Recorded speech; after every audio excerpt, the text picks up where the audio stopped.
후보 발언 등의 메아리가 자식의 깃들에 있는 자비심을 살려내자 이렇게 되어 있습니다만은 이 말씀을 드리기 전에 법구 비흉에 나오는 한 말씀을 먼저 드리고자 합니다. 옛날 부처님 제세 시에 아마 그 왕사성에 있었던 일인데, 왕사성에 있었던 어떤 나라, 그 나라에 한 보상, 즉 우리로 치면은 아마 국무총리쯤 되는 그런 사람이 있었던 모양입니다. 그런데 이 국무총리 되는 이 사람이 정말 1인지하 만인지상 국무총리라는 그런 직책이 있어가지고 모든 것이 뜻대로 되는 그런 사람이지만은, 그러나 인간이기 때문에 이루지 못한 것이 하나 있었던 모양입니다. 그것이 뭐냐면 이 사람에게는 아들이 없었습니다.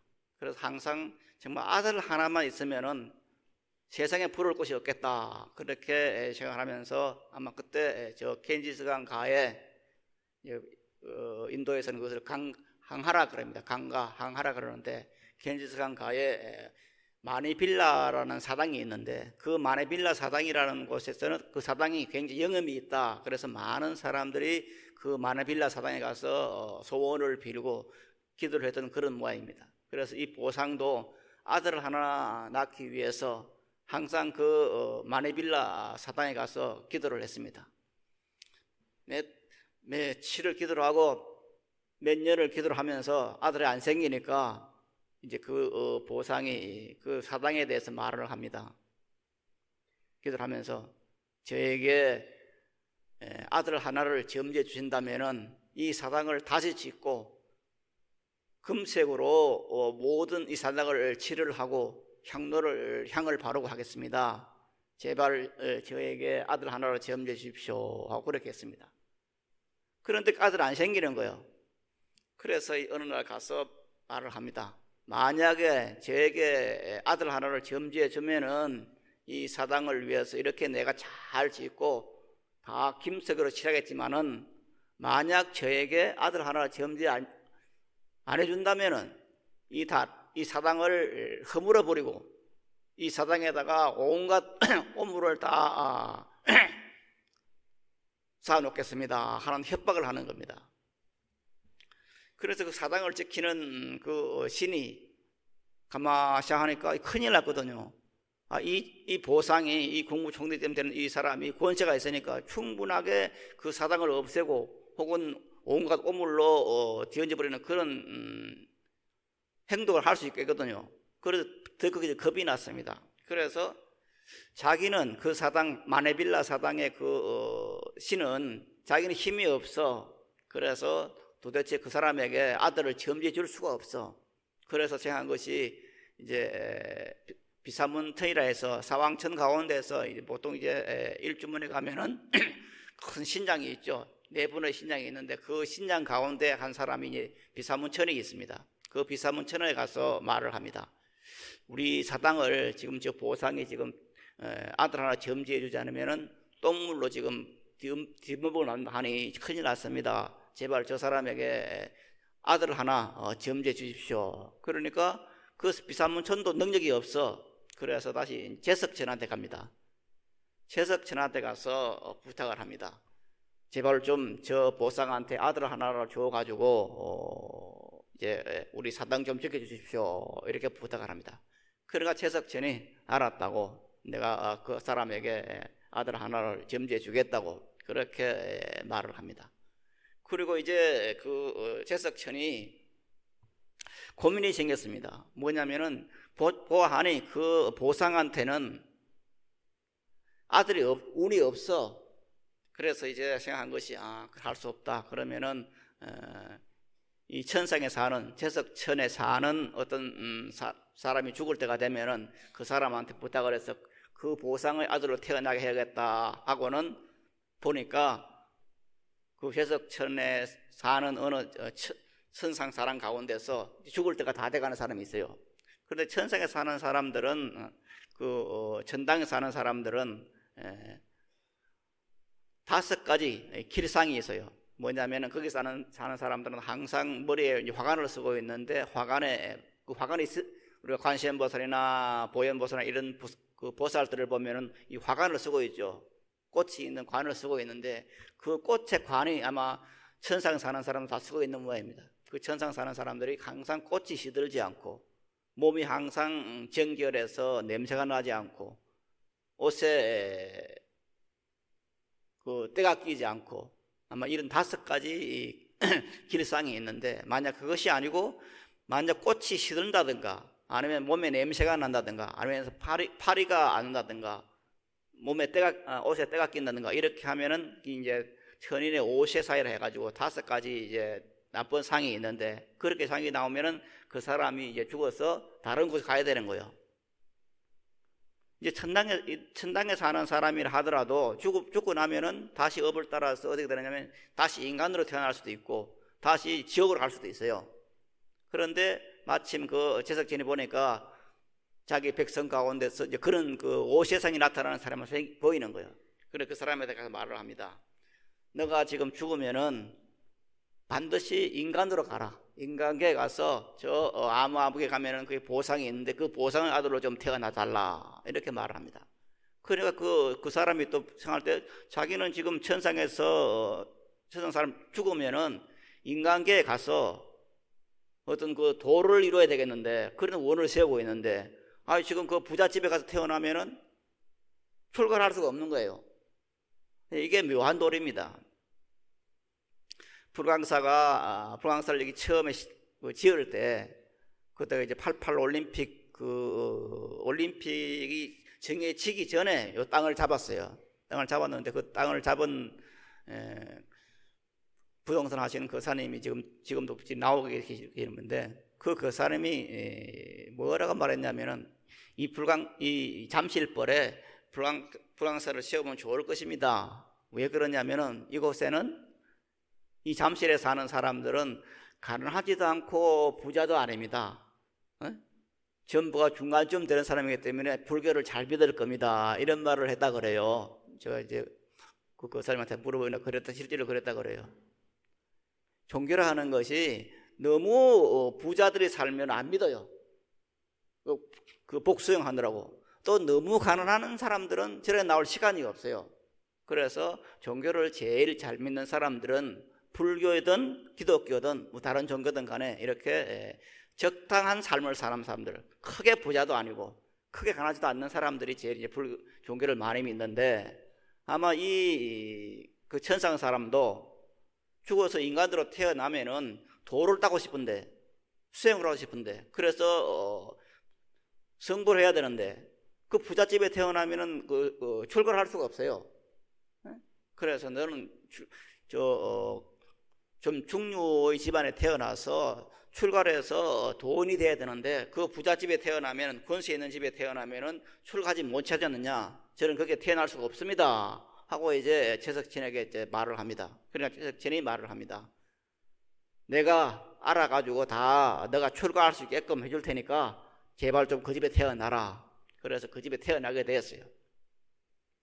그런데 보상을 이제 부인이 임신을 하게 되고, 임신해서 10달 후에 아들을 낳았는데 아들이 얼마나 잘생기고 눈명한지 모든 사람이 다 부러워하는 그런 애였습니다. 그리고 또 태어나자마자 공부를 해서 익히면은 정말 한 번 들으면 10가지를 아는 그런 지혜가 있는 사람이에요. 그래서 정말 그 보상은 자기 집안에 정말 제가 기도를 해가지고 마니빌라 신에게 기도를 해가지고 이렇게 좋은 아들을 얻었다고 이제 기뻐를 하고 있습니다.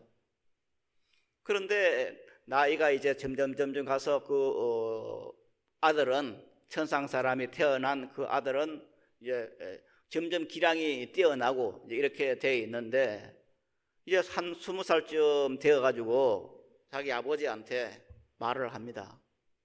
제가 지금 출가를 해야겠습니다. 지금 이렇게 허랑탕탕 이렇게 그냥 아무리 지금 복된 삶을 살더라도 이렇게 살 수는 없지 않습니까? 저는 출가를 해야겠습니다. 이렇게 자기 아버지에게 말씀을 드리니까 자기 아버지가 그거는 절대 안 돼. 왜냐? 너가 없으면은 우리 집안은 문을 닫아야 돼. 그리고 모든 재산들을 다 국가에 소각이 돼야 돼. 그러니까 절대 출가할 수가 없다. 이렇게 거절을 합니다. 그러니까 그 천상에 내려온 그 사람이 생각을 하기를, 이건 어차피 내가 지금 이 세상에 와서 산다고 하는 것은 별로 의미가 없는데, 그럼 내가 죽어서 다시 태어나겠다 이렇게 하고는, 어떤 때는 낭떠러져도 죽지 않고, 독약을 먹어도 죽지 않고, 물에 빠져도 생명을 구하게 되고, 어쩔 수가 없어요. 도저히 죽을 수도 없는 거예요. 그래서 다시 생각한 것이, 그래, 그러면은 내가 죄를 지어야겠다. 죄를 지어가지고 사형을 당하면은 죽을 수 있겠다. 그래서 다음 생에 태어나서 출가를 해서 도를 이루겠다. 그렇게 생각을 하고는 어디 가느냐면은 이제 어떤 사람한테 그 당시 이제 임금이 불전에 나오는 유명한 가장 자기 아버지를 죽이고 임금이 된 아세사 왕이었습니다. 그 아세사 왕 때였는데, 이 죄를 짓기 위해서는 어떠냐면은 아세사 왕이 궁녀들을 데리고 저 산에 가서 놀고 있는데 가서 그 궁녀들이 있는 그 산에 있는 그 곳에 가서 궁녀들의 옷을 훔쳐가지고 달아나는 겁니다. 그러니까 이제 임금이 보니까, 아세사 왕이 보니까 고약 한 놈이 있거든요. 자기 궁녀들이 놀고 있는 옷을 훔쳐가지고 지금 도망가니까 당장 저놈을 잡아라고 이렇게 이제 소리 칩니다. 그러니까 바로 잡히죠. 이제 그 사람이 노린 것은 그거니까. 그래서 이제 사형을 당하는 것이니까. 그래서 잡혀가는데, 임금이 이제 그 사람을, 이제 그 사람 이름이 한가달입니다. 한가달이라는 이름인데, 그 한가달이 잡혀가서 이제 끌려가는데, 아마 그때 그 성상이, 국무총리가 지나가다가 보니까 웬 사람이 군사한테 잡혀 끌려가니까 말을 세우고는 말을 합니다. 저 사람이 왜 잡혀가냐? 그래 물으니까 여자에 대해서 지금 궁녀들의 옷을 훔쳐가지고, 산책하는 궁녀들 옷을 훔쳐가다가 저렇게 죄를 지었습니다. 그래서 지금 잡혀갑니다. 그렇게 말을 합니다. 그러니까 그때 대신이 말을 합니다. 그것은 지금 잡혀갈 일이지 아니지 않느냐. 지금 현재 궁녀들이 산에서 놀고 있는데 그 궁녀들이 옷을 훔쳤다고 해서 가져갔다 해서 그것이 무슨 사형인 것도 아니고, 이건 용서해 줘야 될 일이라고 그렇게 이제 아사세 왕한테 가서 이제 말을 합니다. 그러니까 아사세가 생각하니까 그것도 그렇게는요. 그러니까 뭐 대신이 그렇게 말하니까, 그래, 그러면 저 사람을 풀어줘라 이렇게 이제 풀어주었어요. 그런데 그 사람은 또 그 한가달은 풀어놨지만은 다른데 갈 곳이 없어요. 그래서 자기 집에 가서 이제 데리고 삽니다. 사는데 한참 몇 년을 살다 보니까 그 사람이 또 심심한 거예요. 심심해가지고 어디 됐냐면은 내가 출가를 해야겠다고. 그러니까 그 성상이 그럼 출가를 하라고 이렇게 이제 허락을 하고, 그래서 그 사람이 출가를 해서 수행을 잘 해가지고 벽지불이 된 거예요. 벽지불이 돼가지고 온갖 시통을 다 버리는 거예요. 그러니까 그 성상이 생각을 합니다. 참 세상에는 희귀한 일도 있구나. 내가 지금 끌려가는 그 죄를 지은 죄인을 구해 주었더니 이 사람이 지금 이제 출가를 해가지고 이렇게 벽지불이 돼서 이런 신통한 일이 생기는구나. 이렇게 생각을 하고는 그 성상이 이제 원을 세웁니다. 제가 이렇게 저 사람을 구해서 저렇게 벽지불이 되었으니 이 공덕이 만약 있다면은 제가 태어나서 세세생에 수명이 오래되고 상고가 바르고 부자로 살고, 그리고 마침내 성부라 여지이다 이렇게 원을 세웠어요. 그런데 그 원이 헛되지 않아서 어떻게 됐냐면은 이제 그 한가달로 태어난 거예요. 태어나서 이제 그렇게 된 건데, 문제는 이제 어디냐면 한가달이라는 사람이 다시 태어나서 살 때 이제 죄를 옷을 이제 훔쳐가지고 도망갈 때 임금이 아사제왕이 잡아가지고 이제 잡기 위해서 활을 쏘는 겁니다. 도망가니까. 그런데 활을 쏘는데 활이 가도 이제 돌아와 버리는 거예요. 아무리 죽이려도 안 죽여지는 거예요. 그래서 겁이 나니까 그 사람에게 말을 합니다. 기아는 누군데 이렇게 병인가? 신인가? 어떻게 이래 내가 팔을 쏴도 팔이 돌아오는 데니 도대체 누구냐? 그러니까 그 사람이 말을 합니다. 사실은 저는 성상의 아들입니다. 성상의 아들인데 제가 지금 출가를 해야겠는데 출가를 아버지가 허락하지 않습니다. 제발 좀 출가할 수 있게끔 해주십시오. 그래 출가하기 위해서 지금 다시 태어나기 위해서 이렇게 죄를 지으려 했습니다. 이렇게 말합니다. 그러니까 아사적이 하니까 참 희귀한 일이거든요. 그래서 바로 이제 부처님을 찾아뵙고 부처님께 말씀을 드립니다. 이 사람이 지금 이렇게 출가를 하려고 하는데 이게 전생에 어떤 인연이 있습니까? 이렇게 이제 말씀드리니까 부처님께서 그 한가들의 이야기를 해주는 겁니다.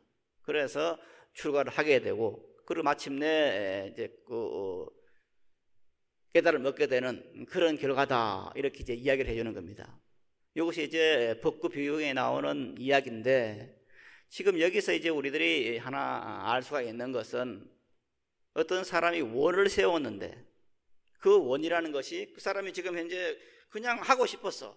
자비심으로. 사실은 지위가 높은 사람이 어떤 지위가 낮은 사람이 끌려가든 말든 그건 별로 상관하지 않잖아요. 그런데 그 사람은 다행히 자비심을 내어서 저 사람 구해줬다. 별것 아닌데 죽으면 안 된다는 그런 자비심을 내가지고 임금에게 진언을 해가지고 살려줬어.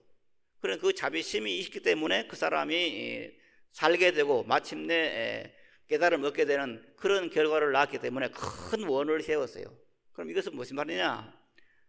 우리가 지금 어떻게 생각하면은 한 번 살면 끝이라 생각할지도 몰라요. 그러나 부처님의 많은 말씀을 보고 이렇게 우리가 생각해 봤을 때, 저는 제 자신을 돌이켜 봤을 때 제가 지금 금생에 와서 불교를 믿는 것이구나, 이 스님이 되었구나, 그렇게 생각하지 않아요. 많은 세월을 내가 수행을 했구나 하는 그런 생각을 하게 되는데, 이건 아마 여러분들도 마찬가지일 겁니다. 금생에 와서 나는 이렇게 산다, 그건 아닐 겁니다. 결코 다른 사람들은 다 다른 종교를 믿는데 우리는 지금 불교를 믿잖아요. 그러니까 나의 삶이라는 것이 결코 금생에만 있는 것은 아니라는 것을 아마 느낄 겁니다. 그리고 나의 삶에는 항상 부처님의 크신 어떤 언덕이 힘이 작용하고 있다, 그런 생각도 하실 겁니다. 누구라도 보면은 참 용하게 잘 살았다, 참 세상 사는 게 얼마나 힘이 듭니까? 힘이 들고 온갖 위험한 것들이 있는데도 불구하고 용케 잘 살아나요. 그런 것이 내가 전생에 지엄과 복이 있는 모이다, 부처님의 크신 언덕 속에 있는 모이다 하는 그런 걸 느끼게 될 겁니다. 이렇게 이 세상에 살아가는 데는 모든 것이 허망된 세상 속에서도 무엇인가 나를 지탱해가는 것이 있어요. 즉 생로병사가 있는 가운데서도 나를 지탱하는 그런 것이 있는 것이고, 그 나의 생명이라는 것은 끝이 없는 것이다 하는 것을 느끼게 되는 겁니다. 그리고 그 대신이 생명을 살려주듯이 그 자비심이라는 것이 이렇게 큰 일을 만들어내는 원동력이 된다 하는 것도 느끼게 되고, 또 그 보상이 그 사람을 살려주면서 원을 세운 거, 다시 말씀을 드리면은 내가 이 사람을 이렇게 죽어가는 사람을 살려서 마침내 출가를 하게 하고, 그리고 벽지불이 되게 한 그 인연이 정말 앞으로 영원히 세생세계 진행이 되어서 내 삶이 이렇게 되어지다 하는 그 원을 세운 것이 다 이루어졌어요. 그래서 우리가 진심으로 세운 그 원이라는 것은 이루어지는 것이다, 이렇게 어떤 교훈들을 이 법구비유경에서는 얘기해 주지 않는가 하는 그런 생각을 해줍니다. 그래서 우리들의 삶에서도 항상 이런 자비심과 그리고 큰 원을 가지고 살 때 우리들의 삶이 금생뿐만 아니라 다음 생에서도 우리의 삶을 보다 복되게 그리고 행복되게 기쁘게 살 수 있는 그런 것이 되지 않을까 하는 그런 생각을 아울러 해봅니다. 자, 오늘 이런 생각을 하면서 오늘 법당의 메아리책을 보면은 자신이 깃들어 있는 자비심을 살려내자 하는 그런 제목으로 되어 있습니다만은, 일본을 보면은 이렇게 되어 있습니다. 우리의 마음은 우리의 자유스러운 지배하에 있는 것이 당연하다. 우리는 우리 마음의 주인공이므로 자기 마음속에서 반감이 일어나는 것을 쫓아낼 수도 있고 자비한 마음을 일으킬 수도 있다. 자기에게 냉정하게 대하는 사람에게도 따뜻한 마음을 보낼 수도 있는 것이다.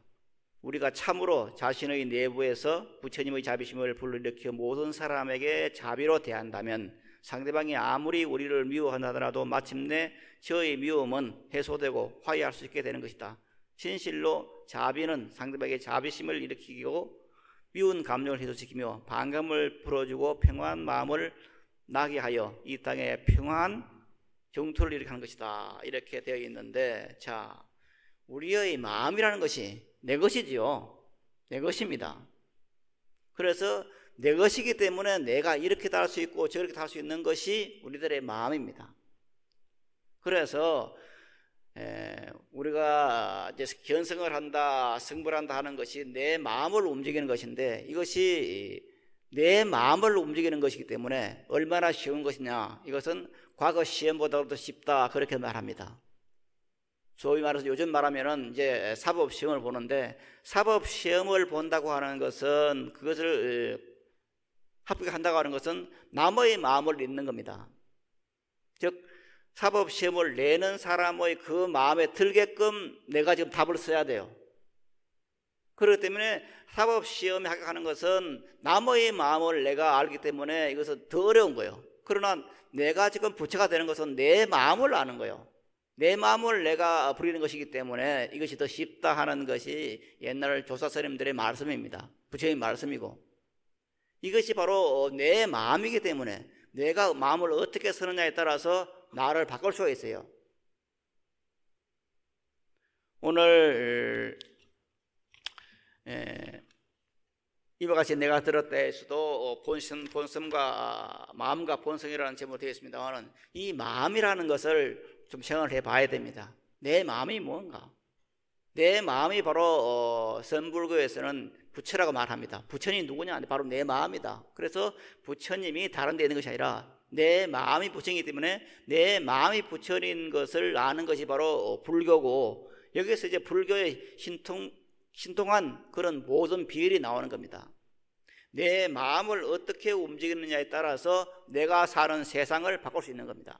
그래서 내 마음이 불편하면은 이 세상이 불편해 보이는 거예요.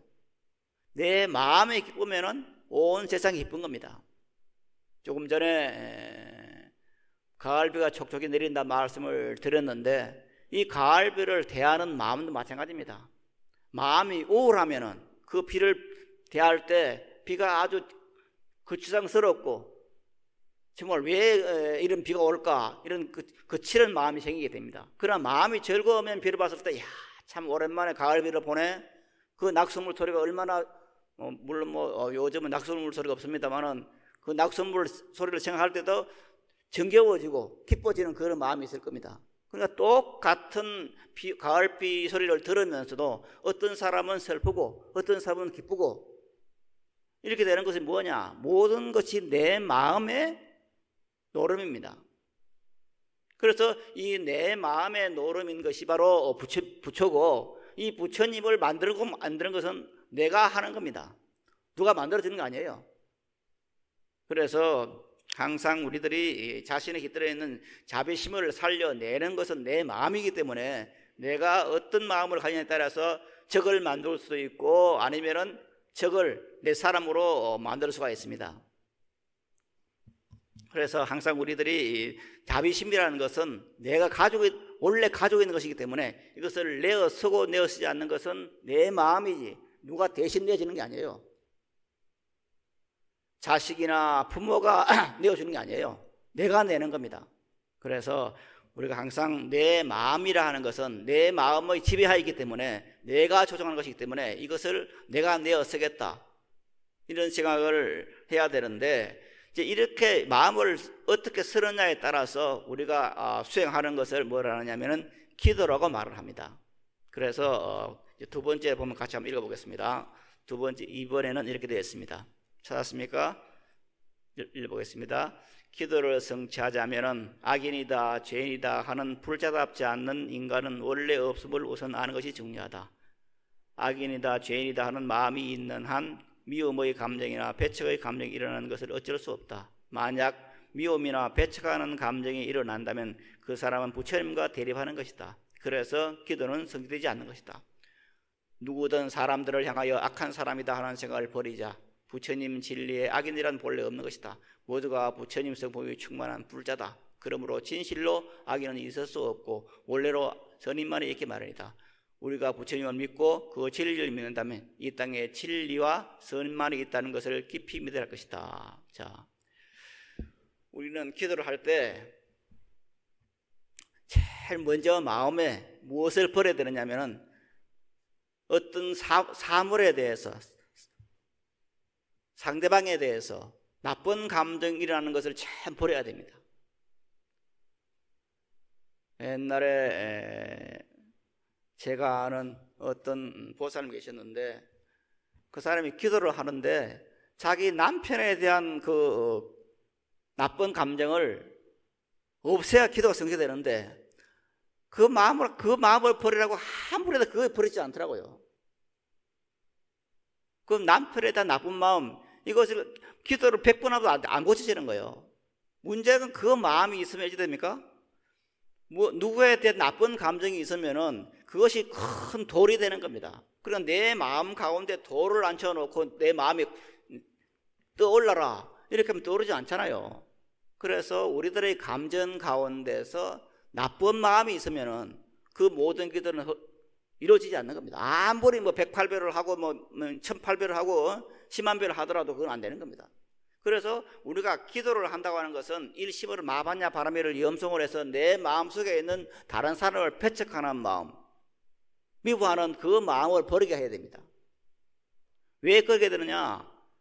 바로 내 마음이 바로 부처이기 때문에 내가 지금 남을 미워한다는 것은 부처님을 미워하는 겁니다.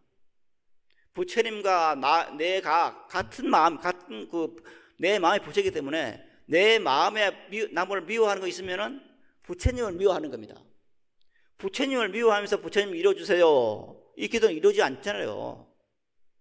그래서 우리들이 무엇을 위해서 기도를 하든 제일 먼저 급선무로 해야 될 일이 내 마음에 있는 어떤 남을 미워하는 것, 어떤 상대를 미워하는 것, 세상을 미워하는 것, 이것을 버려야 됩니다. 요즘 세상을 보면은 참 미워하지 않으면 안 될 그런 어떤 상황들이 많이 벌어져요.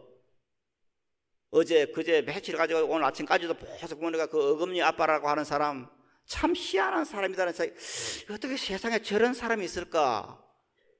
야, 왜 세상은 이렇게 지저분할까? 하는 그런 생각들을 하게 됩니다. 그 TV를 보면은. 그러나 그런데도 불구하고 그 마음에 그냥 그걸 담아두면 안 되는 겁니다. 담아두면 안 되고 잊어버리고 더 밝아나 봐야 됩니다.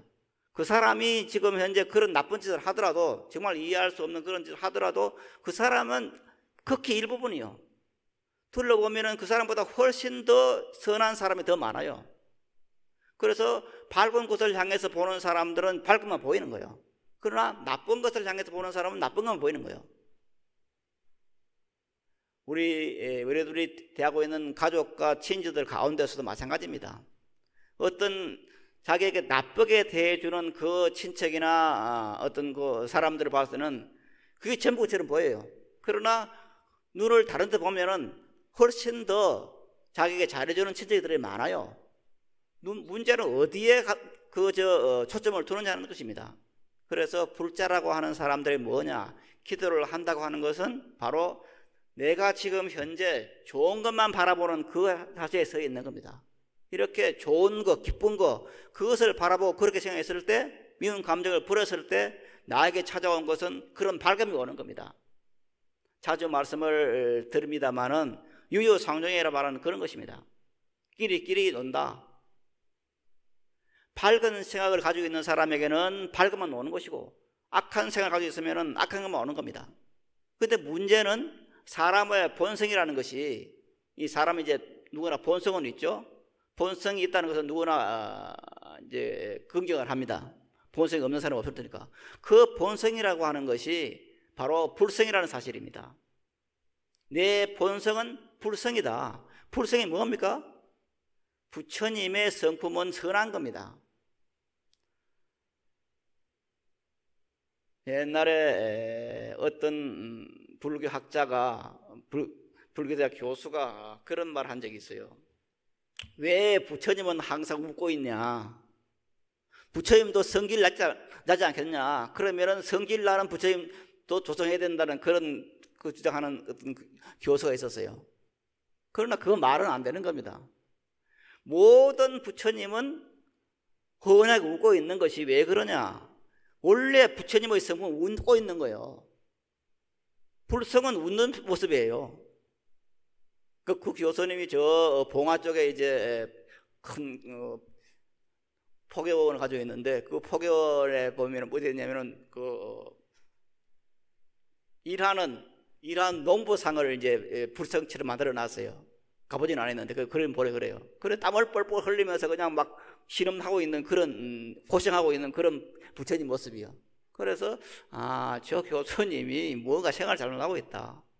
물론 땀을 흘리고 고뇌에 차 있는 그런 불상도 연상할 수 있어요.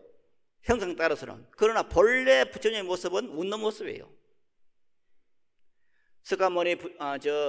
석굴암의 부처님이든 아니면 부여에 있는 부처님이든 불상이든 간에 전부 불상이 뭡니까? 그 당시에 가장 잘생긴 미남의 형상을 하고 있습니다. 오늘날도 지금 현재 우리가 지금 대하고 있는 이 석가모니 부처님의 모습은 뭡니까? 오늘날에 있어서 가장 어떤 그 잘생긴 얼굴, 그런 것으로 형상화되어 있어요. 그래서 아마 우리가 지금 대하고 있는 이 보강대 부처님의 모습은 기존의 어떤 부처님 모습과 달라요. 기존의 부처님 모습은 지금 얼굴이 통통하고 정말 후덕한 그런 모습인데 지금 이 모습은 다르죠. 왜냐? 요즘 젊은 사람들이 선호하는 잘생겼다는 그런 모습이에요. 왜 불상이 이렇게 변해지는가? 그것은 뭐냐? 그 시대에서 가장 멋있고 잘생긴 모습이에요. 왜? 원래 그 부처님의 모습은 그런 모습이에요. 가장 원만하고 가장 잘생기고 가장 건강해 보이는 그런 모습을 하고 있는 것이 부처님이에요. 왜? 부처님 자체가 그런 분이에요. 불성이라고 하는 자체는 가장 완벽한 거예요. 고통이 있을 수가 없는 거예요. 그래야 불상이라는 그 부처님 모습은 웃어야 돼요. 그래 찡그리는 부처는 있을 수가 없어요. 화내는 부처님이 있을 수가 없어요. 그래서 우리들의 모습, 이것은 뭐냐? 바로 부처님의 모습이기 때문에, 부처님의 모습이 이렇게 우리의 모습을 하고 있기 때문에 우리의 모습은 본래 웃는 모습이에요. 다시 말씀을 드리면은 이제 중국에서는 성악설이다, 성선설이다. 그래서 맹자는 이제 성선설, 순자는 성악설 그렇게 했다고 이제 나와 있죠. 보면은 맹자는 모든 사람의 성품은 성한 것이다. 순자는 악한 것이다. 그렇게 했다고 나와 있어요. 그러나 불교적으로 보면 뭡니까? 사람의 본래 성품은 선한 것이에요.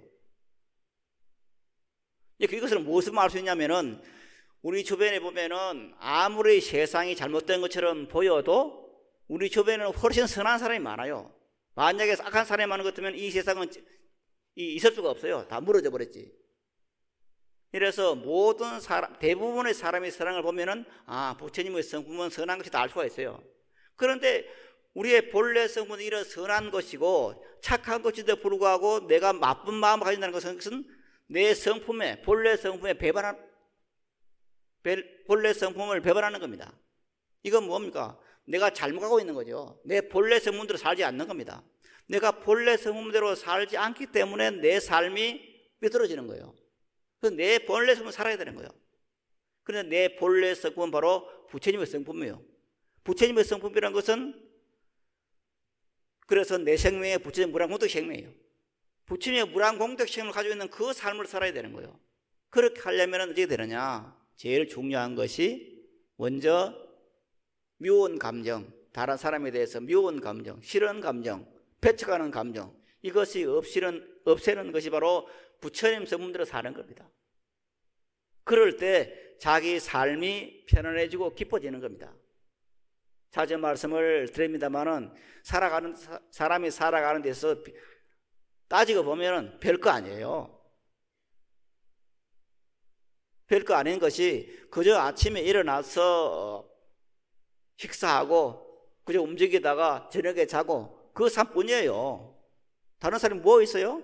그게 가끔 가다가 기쁜 일도 있고 즐거운 일도 있는데 그 즐거워 있는 것이 소소한 것들이에요.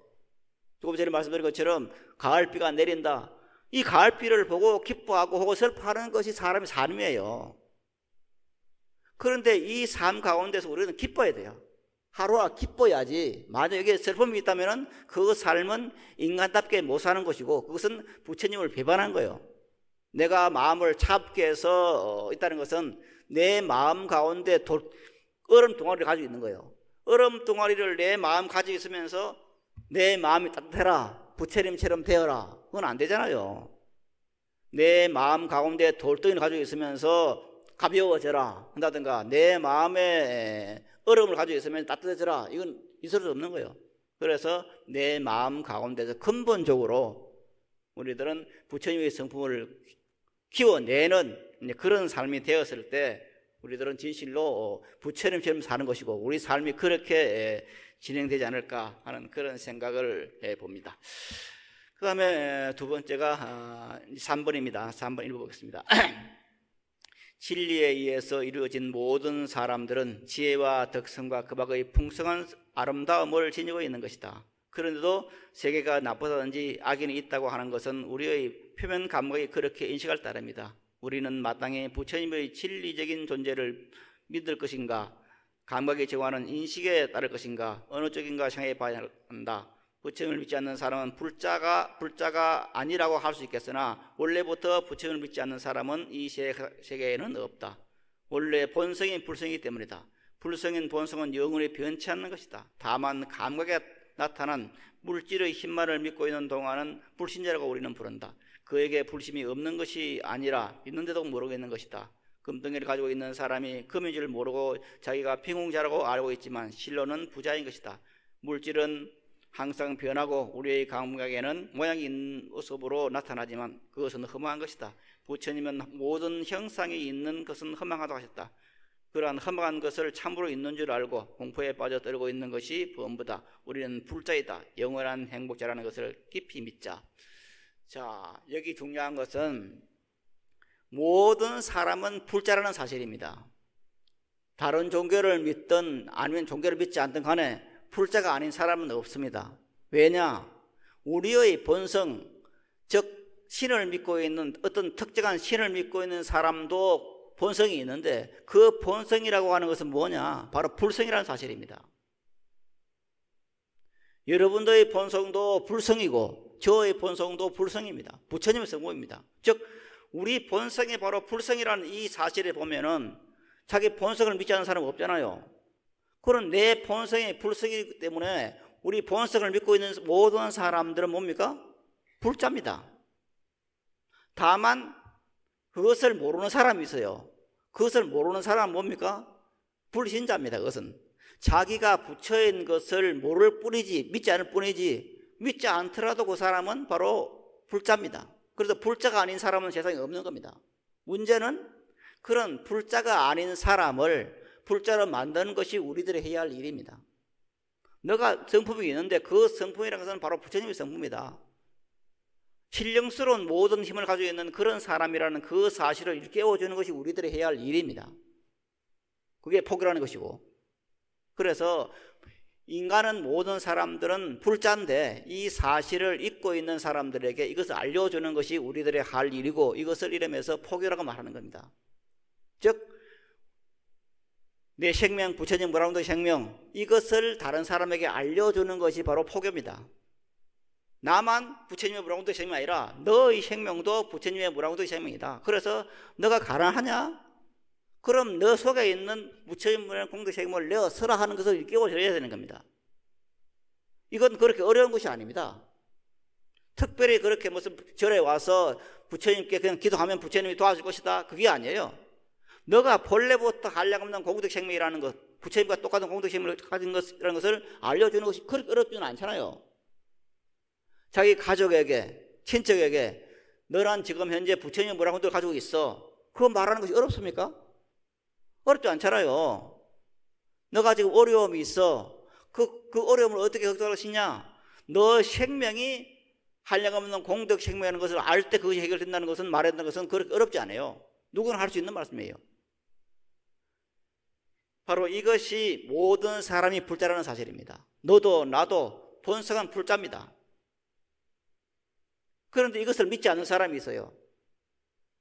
자기가 부처이면서 부처가 아닌 것으로 알고 있어요.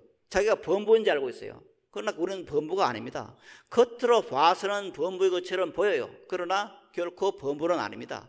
우리는 내 속에는 부처님의 신령스러운 어떤 힘이 내재하고 있어요. 이게 부처님이 하신 말씀이에요. 그래서 이와 같이 내가 들었다 보면은 마음과 본성이라는 제목 속에서 열방에 나오는 말씀이 있습니다. 모든 종생은 다 같이 불성을 지니고 있어서 차별이 없다. 이것이 이제 일체종생 시류불성, 일체종생 개유불성이라는 이런 함으로 되어 있는데, 이게 불교의 근본입니다. 일체종생은 다 부처님의 성품을 가지고 있는데, 겉으로는 아니지만 속에는 불성을 가지고 있는데, 이것이 부처님과 더불어 조금 더 차별이 없다. 이 사실이 불교입니다. 이걸 믿는 것이 불교입니다. 그래서 마지막 페이지에 가면은, 다음 페이지 내려가서 보면은 이제 5번에 보면은 5번과 6번이 이제 성사유 범천경인데, 이제 5번부터 6번까지를 같이 한번 읽어보겠습니다. 찾았죠? 마음의 본성은 청정하여 더러움에 물드는 일이 없다. 마치 하늘에 연기나 먼지, 구름, 안개 따위가 뒤덮여 밝고 깨끗하지 못한 경우에도 흥의 본성이 더럽히지 일이 없는 것과 같아 온갖 종생도 바르지 않는 생각 탓으로 여러 번뇌를 일으키고 있으나 그 마음의 자성은 청정하여 더럽히지는 일이 없다. 이같이 더럽히지 일이 없으므로 그 마음의 자성은 청정하여 해탈을 얻게 되는 것이다. 예. 우리의 본성이라는 것은 청정하다. 항상 결코 물들어 더럽히는 것이 아니다. 호응이 물들어 수 없는 것처럼, 아무리 뉴스에 보니까 저 캘리포니아주에 그냥 산불이 나가지고 사람이 무슨 열 몇 명이 죽고 하는 그런 것이 뉴스에 봤습니다만은, 산불이 나서 아무리 큰 산불이 나서 산처를 태우더라도 호응을 태울 수는 없어요. 호응이 안개가 지금 덮을 수가 없어요. 그냥 또 불이 꺼지고 나면은 그것은 지금 없어지는 겁니다. 그대로 허공은 그대로 남아있어요. 호응을 어떤 더럽힐 수 없는 것처럼, 불태울 수 없는 것처럼, 우리의 마음이라는 것도 호응처럼 생겨가지고 결코 더럽혀질 수가 없는 거예요. 우리가 어떤 악을 지었다, 잘못을 저질렀다 하더라도 본성 자체가 더럽히는 거 아니에요. 왜? 우리들의 본성은 바로 부처님이니까. 부처님을 더럽힐 수는 없어요. 그래서 결코 더럽힐 수 없는 내 본성을 내어 쓰는 것이 바로 불교입니다. 우리가 아무리 어려운 일이 처지더라도 내 본성이 결코 물들 수 없는 것이라고 하고, 내 본성이 별로 병들 수 없는 것이라는 그 사실을 찾아가서 믿어야 됩니다. 자고서도 이걸 믿지 않으면 이건 불자가 아닌 겁니다. 아무리 착한 일을 하고 선한 일을 하고 남을 도와주는 그런 많은 일을 하더라도 내 본성이 본래 청정한 불성이라는 그 사실을 믿지 않으면 그건 불자가 아닙니다. 그건 잘못 사는 거예요. 그래서 내 본성은 결코 더러워질 수 있는 그런 것이 아니고 본래 청정한 것이다. 모든 공덕을 가지고 있는 그런 것이다. 그 공덕을 어떻게 내어 쓸 것이냐는 문제지, 이것을 의심하면 안 되는 겁니다. 그래서 우리들의 삶이 어렵고 힘든 일이 있더라도 이것을 믿어야 됩니다. 내 본성은 결코 더러움에 물들 수 없는, 우리가 혹 잘못 향해서 나쁜 짓을 하더라도 내 본성에 들어오지는 것은 아닌 겁니다. 이것을 믿는 것이 바로 불자의 첫째 조건입니다. 그 다음 6번 봅시다. 마치 항사급에 걸쳐 불이 탄다 해도 허물을 태우지 못하는 것 같다. 하나하나의 중생이 항삽에 걸쳐서 역죄에 해당하는 악한 행위를 한다 해도 그 심성은 더럽히지 않는다. 온갖 중생의 심성은 본래 청정해서 번뇌의 여러 결이 더럽히지 못한다. 불이 타도 허물을 더럽히지 못하는 것 같다. 심성의 청정함은 물속의 달과도 같아. 즉 앞에 말씀과 똑같이 우리들의 본성이라는 것은 하나님 청정하고 결코 더럽히지 않고 어떤 죄악을 지어도 본성 자체는 깨끗한 것이다. 그래서 어떤 잘못을 되더라도 바로 뉘우치고 그것을 내어서면 그게 바로 청지가 지는 겁니다. 그래서 우리들의 본성이라는 것은 바로 부처님의 한량없는 공덕의 힘을 지닌 것이라는 것을 우리가 깨닫고 이것을 내어쓰기 위해서 하루에 30분이나 1시간이라도 항상 마반야 바라미를 염송해서 그 마음의 염송을 함에 의해서 그것을 내어쓰는 그런 삶이 되었을 때 우리들의 삶은 그렇게 흘러가는 겁니다. 매일매일 그렇게 흘러가야지 흘러가다가 멈추다 하면 안 되는 거죠. 그래서 흘러가다가 멈추는 그런 게 아니라 매일매일 그렇게 흘러나가기 위해서는 어떻게 되느냐, 하루에 30분이라도 1시간이라도 아침에 일어나서 합장을 하고 마반야 바라미를 염송할 때 그 순간이 바로 부처님의 무량 공덕이 절절절 흘러나오는 겁니다. 그런 삶 속에서 형제분의 삶이 항상 마반야 바라미과 함께하게 돼서 청정성이 항상 유지되고 항상 즐겁고 기쁜 날이 되었으면 하고 바라면서 오늘 여기서 마치도록 하겠습니다. 여러분 대단히 고맙습니다.